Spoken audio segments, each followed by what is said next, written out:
കുട്ടിക്കാലത്ത് സുരേഷ് ഗോപി പടങ്ങൾ മാത്രം കണ്ട് പോലീസാണെന്ന് പറഞ്ഞ് നടന്നിരുന്ന ഞാൻ ഇടയ്ക്ക് എൻ്റെ അഭിപ്രായം ഒന്ന് മാറ്റി. എന്നാൽ പിന്നെ വക്കീലായാലോ എന്നായി ചിന്ത. അങ്ങനെ എന്നെ ചിന്തിപ്പിച്ചൊരു സിനിമയായിരുന്നു 1997 റാഫി മെക്കാർഡിൻ ജയറാം കോംബോയിൽ വന്ന സൂപ്പർമാൻ.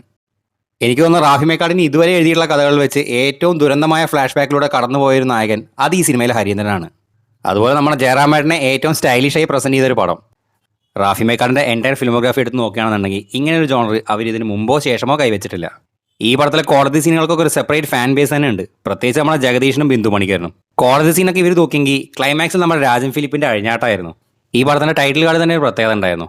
ഒരു കയ്യിൽ തോക്കും പിടിച്ച് മറ്റേ കയ്യിൽ റോസാവും പിടിച്ച് നൈസായി തിരിഞ്ഞു വരുന്ന നമ്മുടെ ജയറാമേട്ടൻ, കൂടെ നമ്മുടെ പാപ്പാം ആ സീനിലെ ഒരു ആറ്റിറ്റ്യൂഡും. പക്ഷേ എന്ത് പറഞ്ഞാലും ജയറാം ചെയ്തിട്ടുള്ള പടങ്ങളിൽ വെച്ച് എനിക്ക് ഏറ്റവും ഇഷ്ടപ്പെട്ട പടം സൂപ്പർമാൻ തന്നെയാണ്. ഞാൻ ഈ പടം എത്ര തവണ കണ്ടിട്ടുണ്ടെന്ന് എനിക്ക് തന്നെ ഓർമ്മയില്ല. അപ്പോൾ ഈ പടത്തിനെക്കുറിച്ചുള്ള നിങ്ങളുടെ അഭിപ്രായം എന്താണെന്ന് താഴെ ഒന്ന് കമൻറ്റ് ചെയ്യുക. അയ്യോ, ഒരു മിനിറ്റ് പോലെ ഒരു കാര്യം പറയാൻ വിട്ടു. ഈ പടം കണ്ട് വക്കീലാണെന്ന് പറഞ്ഞ് ഞാൻ പിന്നീട് വക്കീലും ആയില്ല. ഈ സിനിമയിലെ ഫേവറേറ്റ് സീൻ ഏതാണെന്ന് താഴെ ഒന്ന് കമൻറ്റ് ചെയ്യുക. എൻ്റെ ഫേവറേറ്റ് സീൻ അത് ഇതാണ്. എന്താണ്?